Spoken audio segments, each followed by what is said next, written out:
I'm very glad to welcome back SERC Research Council member, Dr. Peter Beeling, as our Cyber Resilience Series moderator.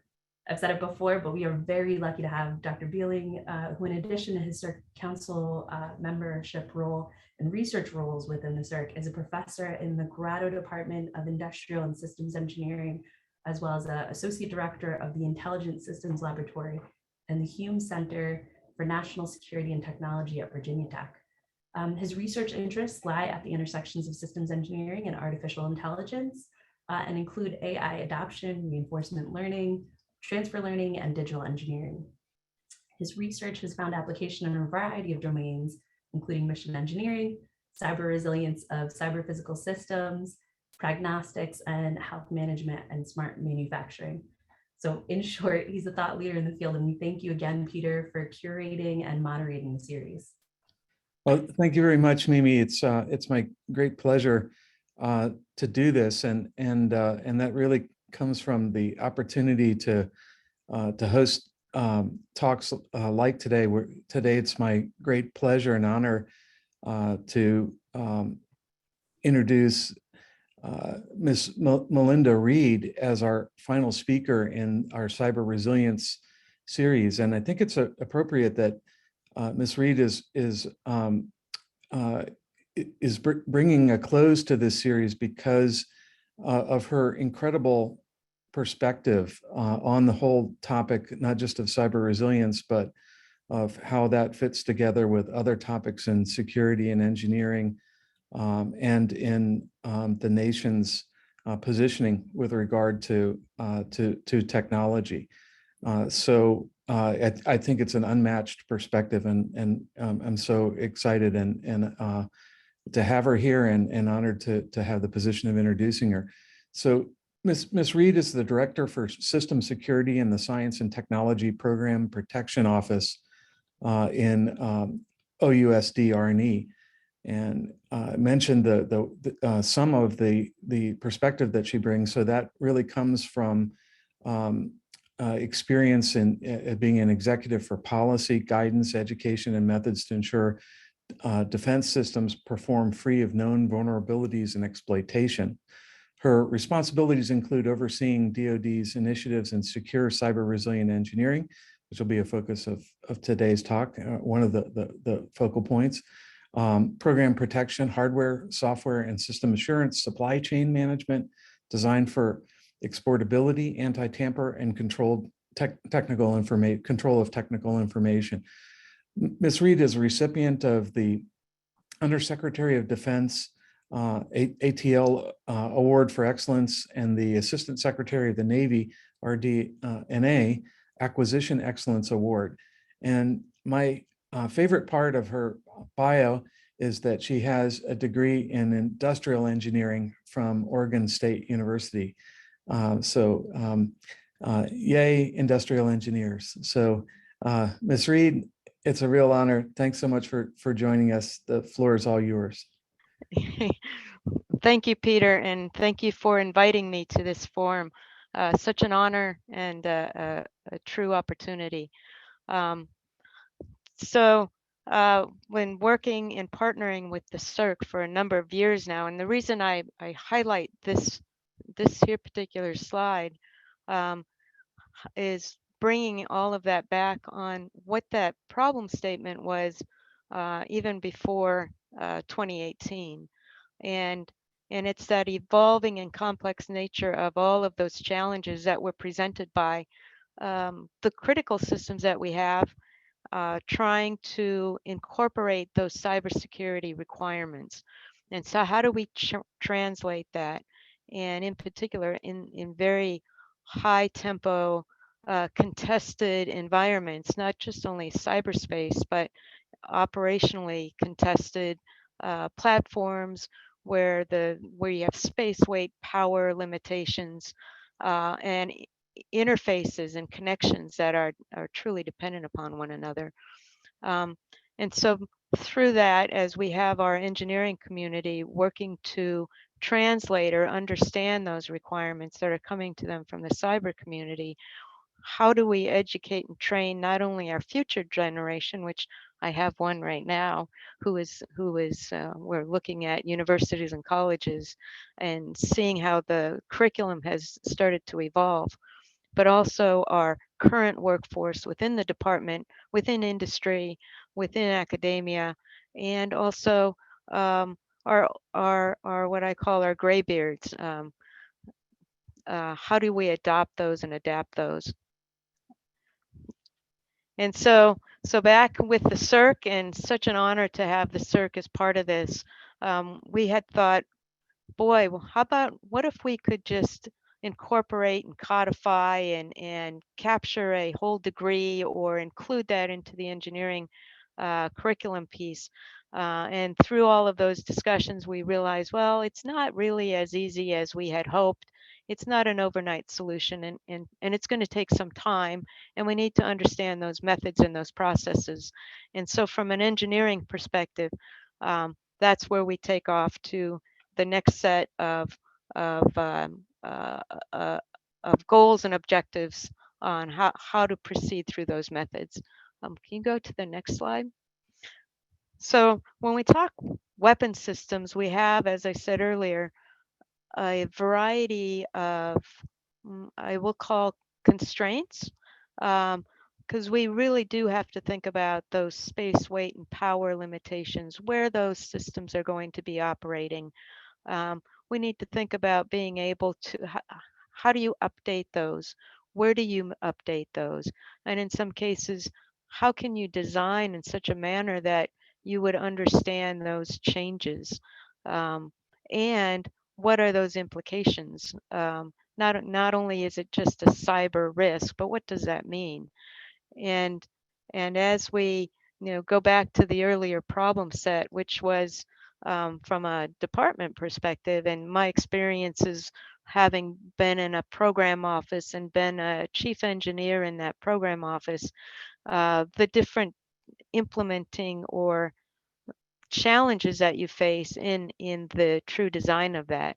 And then how do we take that S&T capability, and as we look at our new designs, or as we look at redesigns and modernizing these designs, how can we incorporate this new capability into these systems in such a manner that we can field this capability that much faster?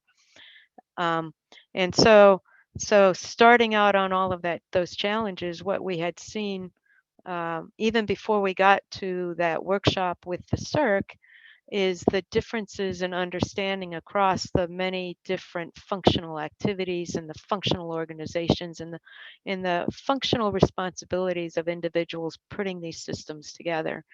And we worked with NDIA, who really provided a great insight and perspective on what they were seeing as our community was putting their requirements together, and the differences even across the different organizations.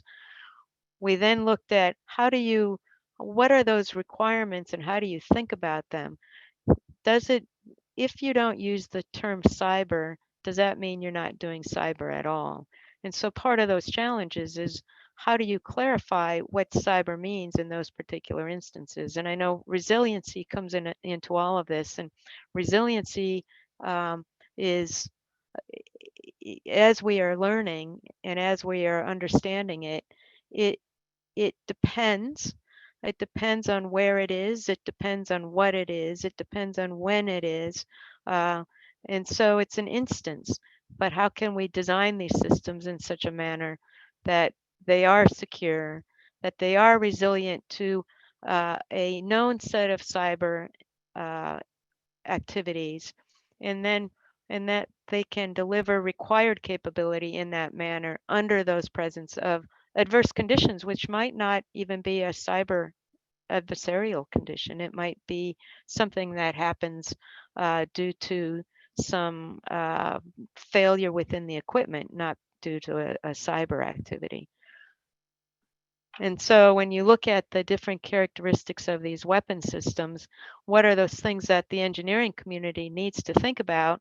And then how do they think about those things? And then and then how do they communicate that and work collaboratively in concert with their cyber experts, and how can they um, uh, inform each other and understand what that means. And I think from an engineering side, I think the challenge that we have, and as the cyber threats start outpacing our policies and our practices, we do require knowledgeable S&T, not just the engineering workforce, but also that S&T workforce to help us provide that dependably safe, secure, and resilient system to operations at both speed and scale. And so at speed then requires us to understand those risk implications, because there's a reason why these systems are being developed.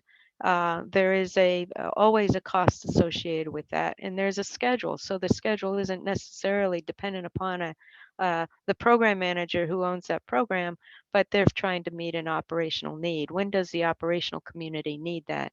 And so to be able to communicate that risk in a manner that they understand those implications of that capability, where there might be a vulnerability or where there might be a deficiency, becomes even more critically important. Um, Understanding the constructive tension between the policy compliance and then those operational constraints, which is very much different from maybe where from a desktop and replacing a laptop on a desktop, or replacing another desktop with a different desktop. Those are equally challenging as well, but it's understanding the scope of those challenges and being able to also have that shared understanding on both sides, I think is something that we need to strive for. And maybe that's something that can be offered up within that modeling capability, modeling in SIM.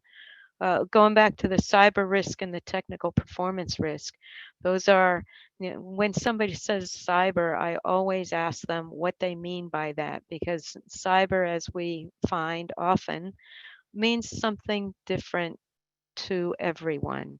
And so understanding what that means will then also help with understanding where those requirements fit into.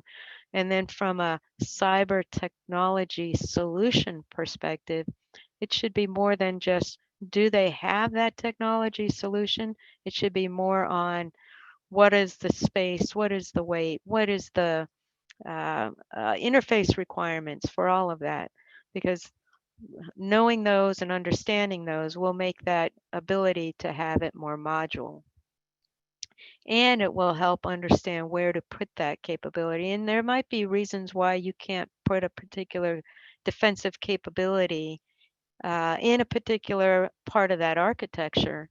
And being able to communicate that to the operational community becomes really critically important. Letting them know what that implication is. And an example of that is, I'll use my car. A few years ago, I had gotten a recall notice on my car, and it was tied to the brake lights. And so one could often, and the software for my brake lights, and that could be a cyber effect. It has software in it.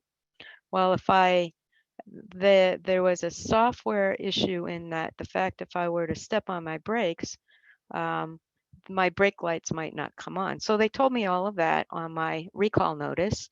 Here's what the issue is. You have a software issue. When you step on your brakes, your brake light is not going to, may not come on. I said, oh, that's interesting. Here's what might happen. So here's the implication. If your brake lights don't come on, you might get rear-ended. Well, that's really interesting. That's not so great. So we recommend that you come in and schedule your maintenance. So me as the owner of that can go, well, let me see, how far am I going? Am I going out of town? Am I just going back and forth to work? Is my the distance, am I going to be at a high speed? Am I going to be at a low speed? When do I have maintenance next? Well, I had maintenance in a month. At that time, I was just starting to have a new driver in the house. Not quite yet, but it wasn't going to be long. So my new driver wasn't going to be driving my car. So I thought, you know what, I'll wait until my regular maintenance, because going there to dropping my car off was going to take some time out of my day, and I didn't want to. I thought I could handle, if I were to get rear-ended, I would be able to handle that issue. Now, if my child was to be driving that car, brand new driver, and she was to be rear-ended, I wasn't willing to take that risk. And so that gets to that risk and the owner of the risk, and being able to articulate those implications in a manner that the operator can make very informed decisions. And in some cases, the operators might be very willing to accept those risks, but they have to be communicated in a manner that they understand what that means. So let's go to the next slide. And so that gets to the requirements derivation. So as we look at the different things that the aspects of those operational requirements from a requirements derivation perspective, the user community is going to tell us what they need, and they're going to tell us why they need it. And ideally, in particular for new innovation, we don't necessarily want them to we don't want to tell them how, but we certainly want to welcome all of the great ideas that are forthcoming from that. So understanding and being able to decompose those requirements into a manner that if we know where that capability is going to go, then we should be able to know, are there operational heat? Is there a temperature issue? Is there a space issue? Is there an interface issue? Working within the program office that I had worked in, that was one of the areas that we paid very, very particular attention to, because we wanted to make sure that that system was going to be able to share that data where it needed to be shared, and pass that necessary data where it needed to be passed. And it's not just the software piece of it, but it's also gets down to those physical interfaces. What types of interfaces are they using?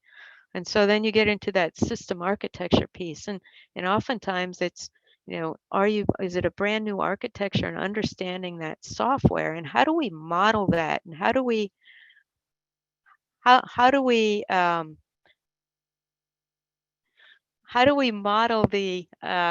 model those different types of aspects into our modeling systems and into our modeling based engineering systems, rather than just saying we have a cyber defense solution and we're going to put it here. How do we actually put in what type it is, to make and what its function is and what it's doing, so that we can really see how that fits into that whole system architecture. What types of, and being able to understand where where those exposures are. In some cases, maybe we don't need to share that data with everyone, but we need to understand where those interfaces are, where that what parts of that system are exposed, so that you can reduce it where it's necessary. And what are those critical functions that need to be protected? What are those critical design areas where maybe you have limited touch points to it? I think that what we find back maybe 20 years ago, that there was an explosion of being able to share this data, and as we are learning, and as the multitude of software applications are coming around, it's how do we understand which pieces really do we need to have available, and to where. I think the other interesting part of all of this is also understanding, on the engineering side of the house, the legislation piece and the regulation piece. I remember going to school at Oregon State and having a business law class. And I think as the engineers, and I don't know if they've started to change that, but business law should also be incorporating some of these cybersecurity aspects into it.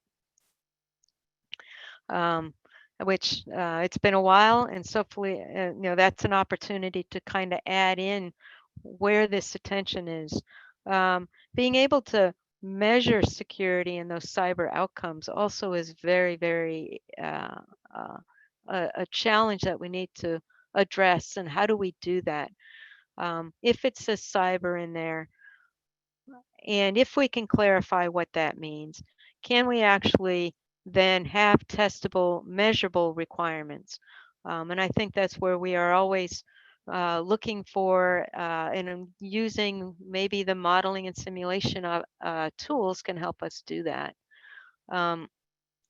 The technical risks, which I'd already talked about, can those models and those tools also help inform what those implications are, rather than just saying you're not going to have an authority to operate?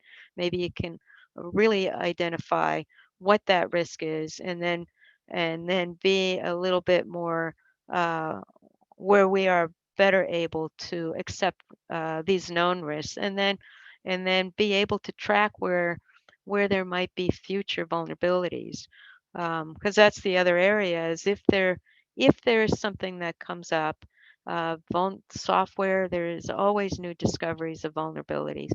Are we able to trend and track and consider those things in that design, but then also be able to track those in the future design, so that we're not so reactive if there is a discovery somewhere, and be able to address, does that software need to be updated at that point in time, or perhaps maybe it's okay as it is. Let's go to the next slide. And so then that gets into the engineering requirements. Again, the validation and of those requirements, those interfaces are critically important. That design, the space, the weight, who that is going to be interfaced with. And then from a security requirement, taking a look and understanding how that fits into that broader engineering design. If it's an access issue, what parts of the access are we talking about? And are there other mechanisms in addition to cyber that might be helpful and useful to mitigate or minimize the access to not only just the system, but then you get into that design. And then validating that access then becomes a different challenge. So understanding and how do we do that? What are we measuring? How do we incorporate those things in a manner within the models in such a way that it doesn't speak to that compliance aspect, but speaks to that technical aspect, is where I've been wanting to go for a long time. But it all takes time, and I think we're making a lot of positive progress. Just having the engineering community be able to start recognizing that has been a step in that direction that I am so positive about and excited about. Within the department, we also have a policy, the DoD instruction 5000.83. The title is Technology and Program Protection to maintain technological advantage. And within that policy, what I like about this policy is it really does speak to the engineers and the S&T managers on what their responsibilities are with regard to not only program protection, but also cyber implementation and designing those things into the system. And I like it because it is speaking to the engineering community, and it translate what those cyber requirements are to some degree into what the engineers should be doing. And within there, you'll also see a set of principles to consider as part of that design. And those key principles include allocating cybersecurity and related system security requirements to the system architecture, because the architecture, once that architecture is decided and determined, being able to understand and manage any change to that architecture is important, because from a operation, meeting that operational need, just like meeting delivering any kind of meeting any kind of schedule, it could be just meeting a schedule from a project, a classroom schedule. Meeting that need, it's where are those trade-offs that would need to be done.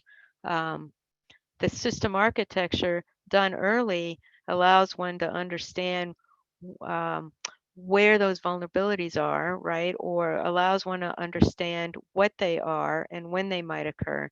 And then as the system matures and changes, being able to know when to make those changes within that architecture, is an important aspect of it.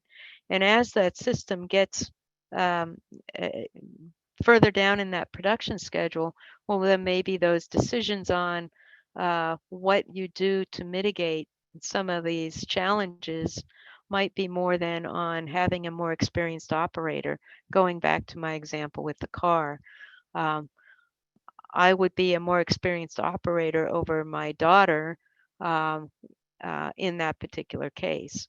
Um, and so maybe the operational community might then decide to accept the risk, but then use a more experienced operator to in using that equipment, and then training the trainer on that towards the future, and then relooking and revisiting where they can make those mitigations at a time that makes sense within that schedule. I think the other challenge that we have, going back to that, is not all platforms and not all systems are identical.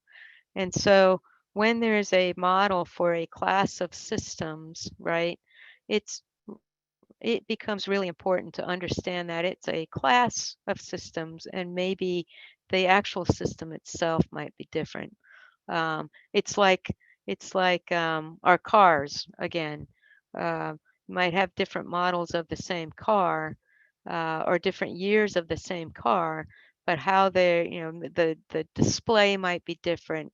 And so one model isn't going to be exactly the same, and being able to recognize and appreciate the nuances in that is also important. Um, and that and the learning of it as well.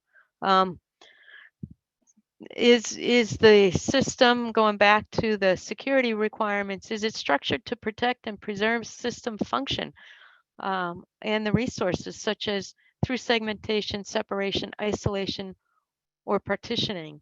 And so from a modeling perspective, would we be able to incorporate some of those aspects in there? And how can we see where those things are, where those uh, separations are impactful in that system design, and what are those implications when one does that? And in some cases, you might not have that space. You might not have the space to do that, right? And so some really hard decisions need to be made. Maintain priority functions. And so how do you isolate those things that you necessarily need? And that gets to that resiliency part. Um, and then understand what you need. Um, uh, what are those things that you need if you're unable to do that mission, because there's that backup capability that also becomes important from a safety perspective. Is it configured to minimize exposure of vulnerabilities? And we talked about that going with the architecture. And if you integrate something into an existing architecture, how do you model that?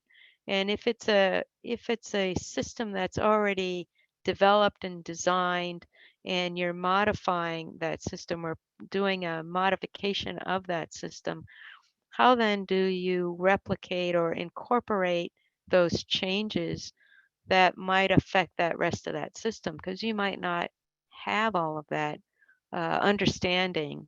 And is there a way to do that? Design choice becomes important. Component choice, as these components continuously change, which I find very fascinating. How do we track, and which ones do we track, and how does it become manageable? and then understanding those interfaces to who it's communicating. That system's going to communicate externally.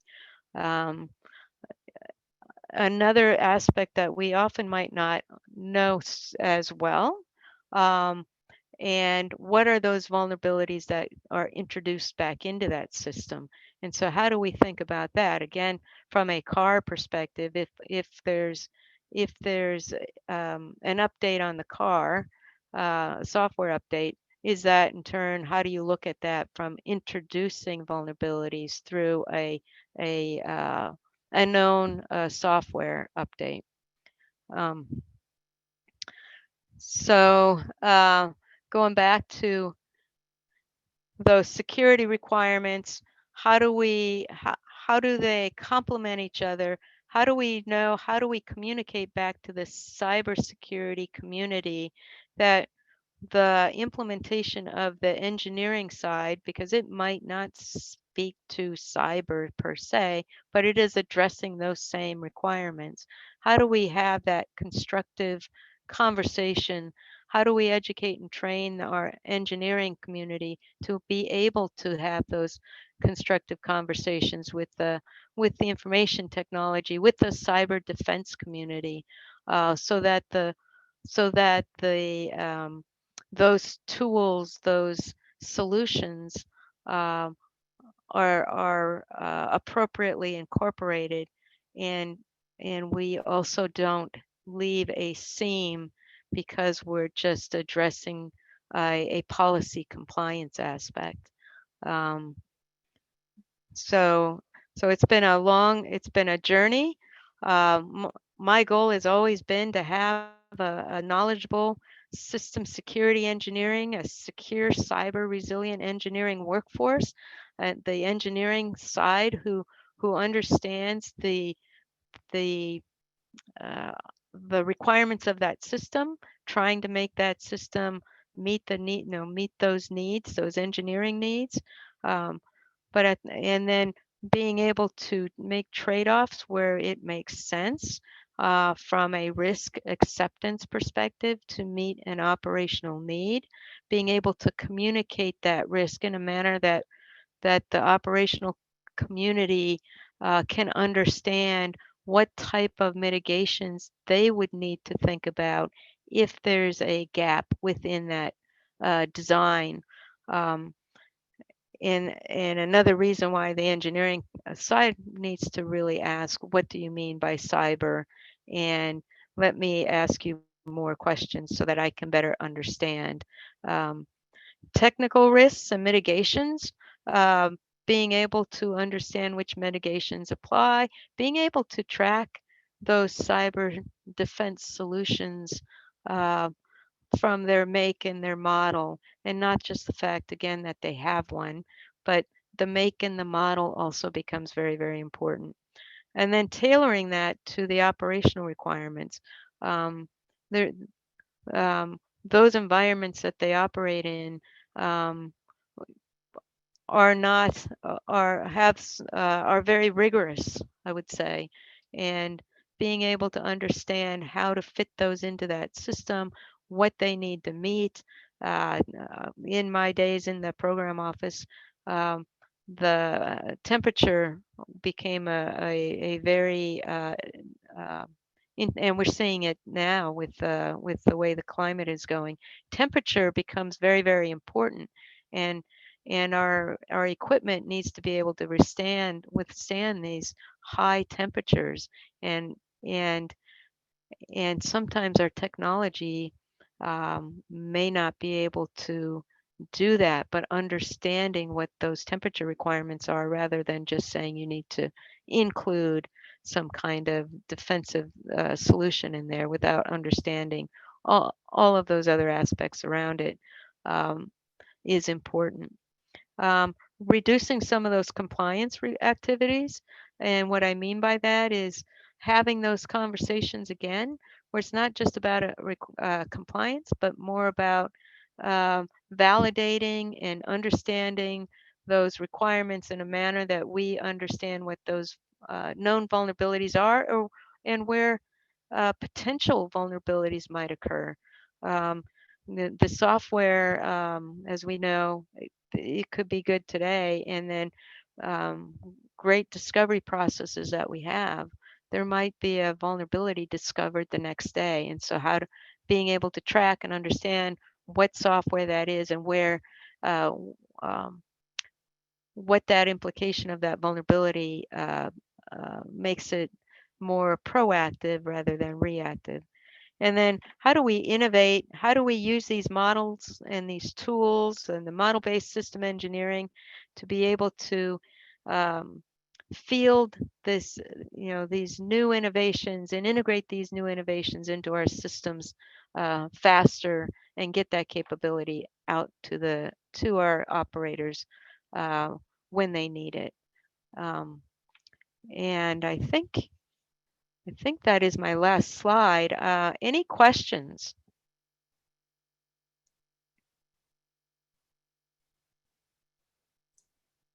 Yeah, we have quite a few. Yeah. So Melinda, thanks so much. Sorry, I was stuck. Haven't seen the mute button before. Thanks so much for a wonderful talk. And yes, as Mimi said, we have quite a few questions. One of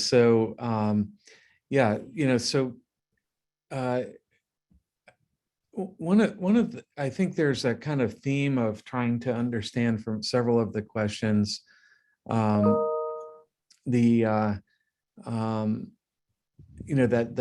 last slide of yours and trying to understand. So let me frame one of the questions, which is from Gerald Urata. The slide 7, if you could go back to that one, maybe. I think that's your very last slide. Still seems to imply that security controls are to be selected outside of the engineering requirements derivation.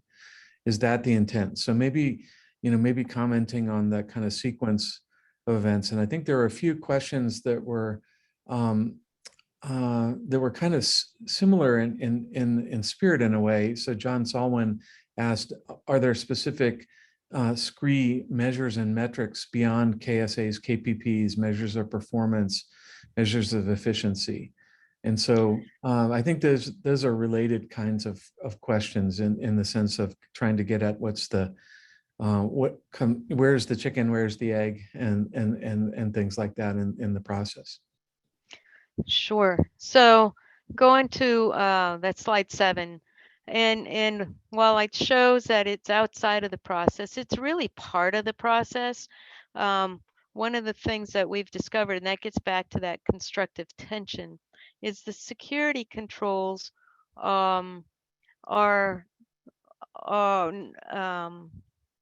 need to be considered relative to that system and the environment. If we were to put them inside of the engineering requirements, there is this tendency, I would say, where one might not do selective, and I use the term selective purposely, selective because the security requirements are, my observation, are absent those environmental constraints. And so if one were to look at access control as an example, well, access control might come in, there might be a number of ways to address access control, right? And within those security controls, but it's understanding which one of those access controls fits in a particular system. And if you look at, the different types of weapon systems that are there, is it something that is aircraft? Is it a submarine? Is it a surface ship, right? And each one of them all have different mechanisms for access control, starting from on a fielded system from the base itself, right?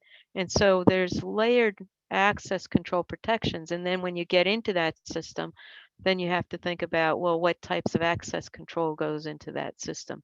And then you look at incorporating that within that system design, which is where it would be validated as part of those requirement space appropriate for that system. And hopefully that helps answer that question. Yeah, let me give Gerald an opportunity to comment on whether the question got answered, because I think we've got you off mute, Gerald. So Melinda, this is Jerry. So I thought we had matured beyond the point of security controls being outside of the engineering process. I just don't understand how that can still be where we're allowing especially in weapon systems where we're talking generally non-IT-ish kinds of things, where on this ATO side of the house, we're allowing people to still be in the vote and have a huge no vote, but generally not a yes vote, telling us what the implementation has to be from a security control. Because I can conceive of many times, many places where some of the security controls that are going to be selected really don't apply when we get into embedded weapon systems the way that they do in an IT environment. But when you don't have the maturity in the ATO side of the house, you get wrong driven solutions into the engineering space. And so all of that makes sense. And so I think, and I know COVID is kind of, it's kind of what's the word? Prevented these healthy conversations. I think that is great news, Jerry. Great news on what you are seeing and what you are discovering. And part of what I'm throwing out here is I think there are still areas where it just needs to be re-emphasized. And if there are model-based engineering tools that are incorporating these security requirements from the security controls into those models, the goal would be, how do you translate those into those models, and where do they fit, if that makes sense? Well, I'm kind of at the place of, on the safety side, we don't have a complete separate safety organization that is outside of the engineering space that says, nope, you can't do that. You have to do X, Y, and Z. Mm-hmm. All of our safety requirements are derived into engineering requirements that are brought forward, and I'm becoming more and more convinced that there's not much difference between the safety and the security side, except that on the security side we got human attack instead of part wear out kind of attack kind of thing. Yeah, which is great. Absolutely. And I think safety, that is great news. That is huge strides, and really good to hear that. Great. So yeah, Jay, let's see. Well, let's switch topics for a moment, because I think we've been on this one for a while. And so Nicholas, would you like to ask your question about our partnerships with allies and other countries? Sure, I'd be happy to. Thank you. Ms. Reed, the question is, as DoD strives for improved, more complete coalition interoperability in the future, what challenges do you see with respect to applying cyber resilient engineering and sharing the knowledge that will be necessary for program protection?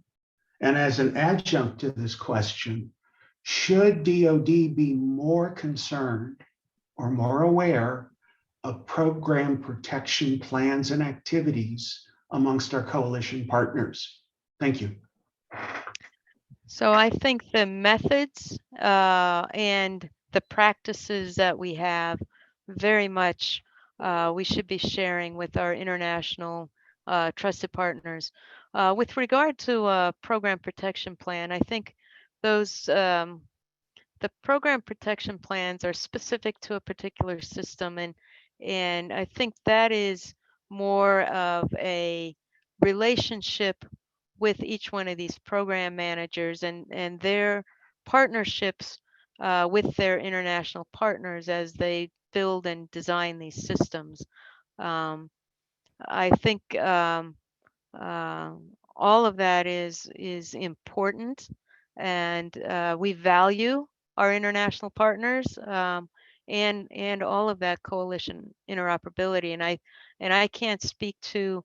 I'm aware of activities ongoing, but I certainly can't speak to any of that. I'm not involved in the activities directly with the coalition capability, but they are a key partner, and I know that there is work going on, and for us from our engineering perspective, our cruise book of knowledge that we have, it is it's public, and it's public for a reason, because we recognize and appreciate that that knowledge does need to be shared, as we better understand and learn from each other, how we integrate these different activities into our engineering processes.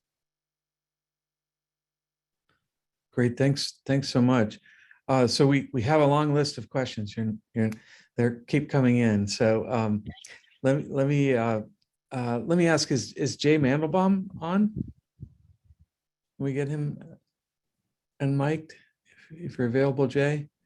I'm on. Can you hear me? Yeah. So Jay, you posed a couple of questions that have to do with the relationship between the cyber requirements and things like hardware, software assurance requirements, and but we've had a lot of discussion that kind of relates to that. So I wanted to give you the chance to, to either pose them the way that you did, or pose them in modified form based off of what you've heard recently. Okay, well, maybe I should ask the program protection plan question first. Okay. And that is, to what extent are cyber requirements covered in the program protection plan? So I'm going to turn to you and ask you what you mean by cyber requirements. I am using the same term that you used. So I mean hardware, I mean software, I mean interfaces. So talking about those different types of requirements. So the program protection plan and the outline and guidance is available. It captures the software assurance, it captures the hardware assurance activities, and really it's about the data. So it would be capturing the specific programs data, from a interface and from a design perspective. It's how do we capture those requirements in a system specification, for lack of a better term? How does the engineering community articulate that in that spec, where there it can be measurable and testable? So I look at the two different pieces. One is the design of the system itself, and the other is the output or the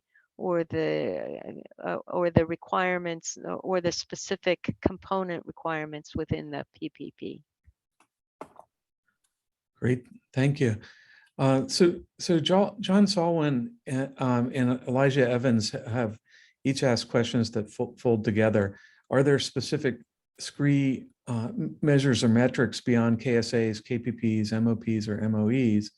And Elijah asks, in the answer, please touch on the CSAs, if you would.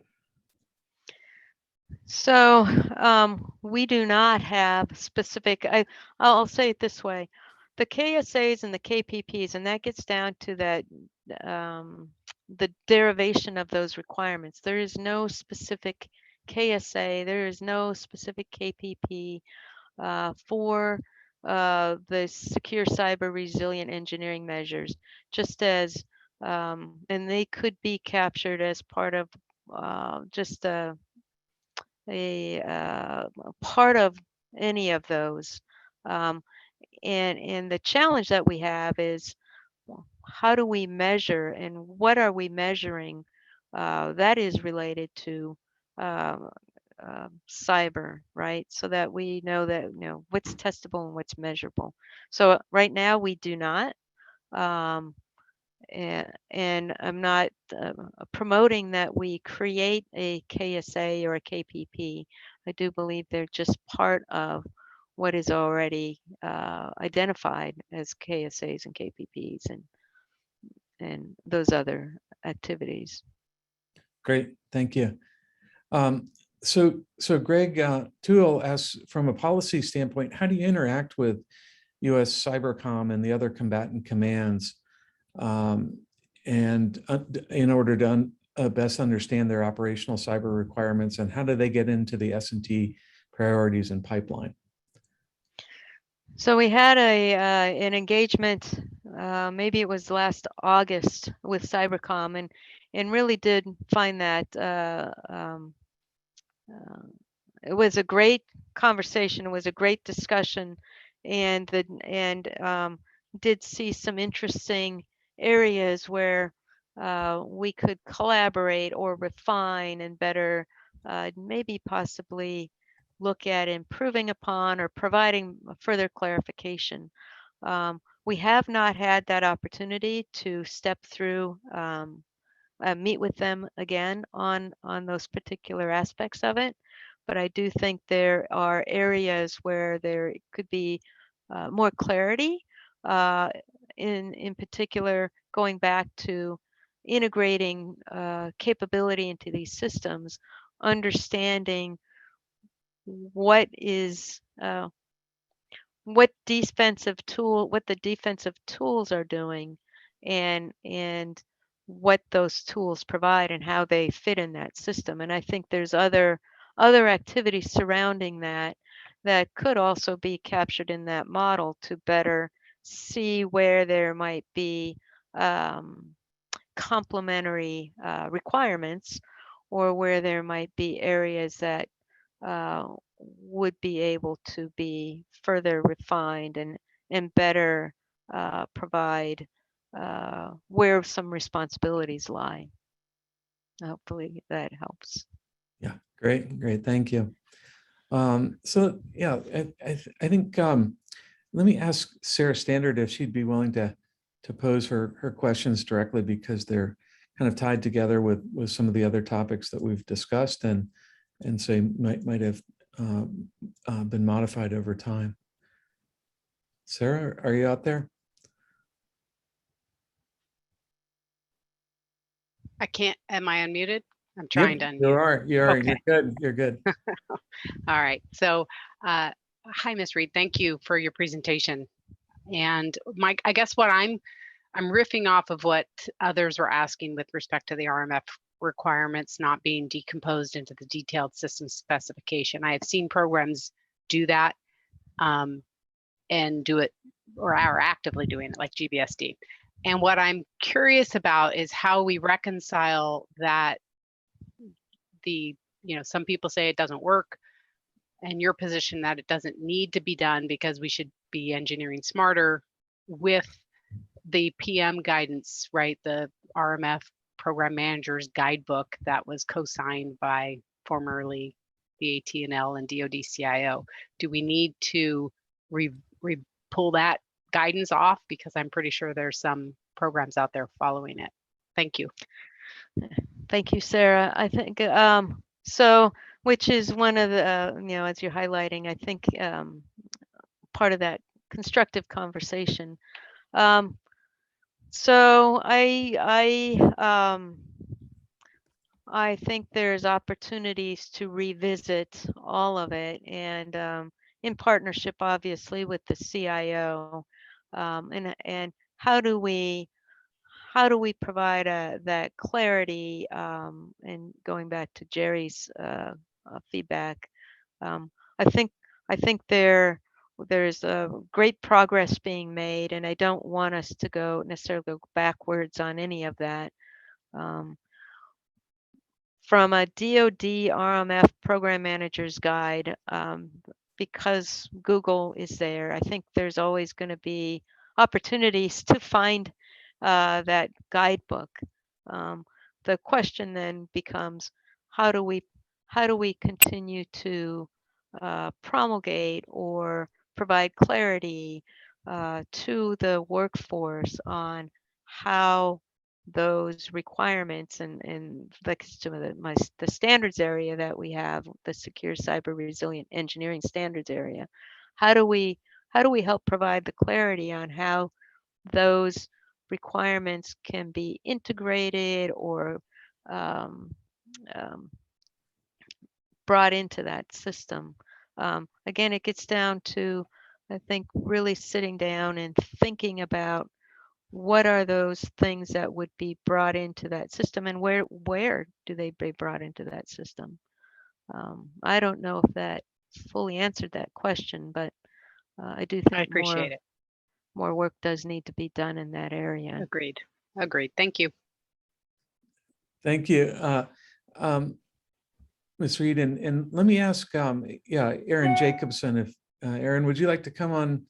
Mike, you've got a very interesting question that's kind of about multi-objective optimization in security. Yeah. Hey, Peter, can you hear me? Ms. Reed, Yeah, can you hear me? good. You're good. I can. Yep. All right. So the question is, very often there's a dichotomy between different security disciplines with regards to the word availability. So specifically, there's security disciplines focused on protecting critical program information, and then others that are, like resiliency, focused on ensuring mission critical functions, function and are available when needed. So based on, one prioritizing confidentiality, one prioritizing resiliency, and both have policies and requirements, what's kind of your thought, or how do we prioritize, one security or resiliency aspect over another? And Aaron, can I just tag on a question from Michael McGrath at the end of that's related? So it was in the car example, in the car, and you can take the risk yourself. In acquisition, the risk may be to the contractor, to a DoD operator. So the kind of related question, similar to Aaron's, is cybersecurity a fourth pillar, tradable with cost, schedule, and performance? And as Aaron says, and its own dimensions, right? So that I think they're all the trade space question. Yes, so I think the cybersecurity piece, and I'm going to go back to the car example. I would tie it to a performance requirement, right? Because stepping on my brakes is part of that performance requirement. I'm going to need brakes, and I'm going to need the brake lights so that people understand that I'm braking. We have become very dependent upon, or I have, anticipating when I need to brake or when I can speed up. And so I think that's part of that performance requirement. Now, and why we need to be able to articulate what that risk is in a manner where it's not cyber risk, it is implication or outcomes, or and I don't want to use the term deficiency. I don't want to. Maybe it's a vulnerability. I don't even know if that's the right term either. But it's an implication. What is that implication to the user? From a balancing, and so then this gets into that whole system security engineering, that whole secure cyber resilient engineering. It is understanding where those engineering trades can be made. So if there is going back to the performance requirement, if there's a latency requirement and you put in a security technology solution into that latency requirement in the middle of that, you are impacting the security. You might be making it better, but you're also affecting the ability to get that data where it needs to go and the time it needs to be there. And so it is all part of that performance aspect of it, is how do we, and being able to say from a compliance perspective, why absolutely we're going to address maybe it's this confidentiality or this integrity requirement, but we're not going to address it in this place because we have this time dependency. We're going to put it over here, and then put protections around that key or critical function, or that system resource that is really important. We need to make sure that time is there. Excellent. Very good. Very thought-provoking answer there.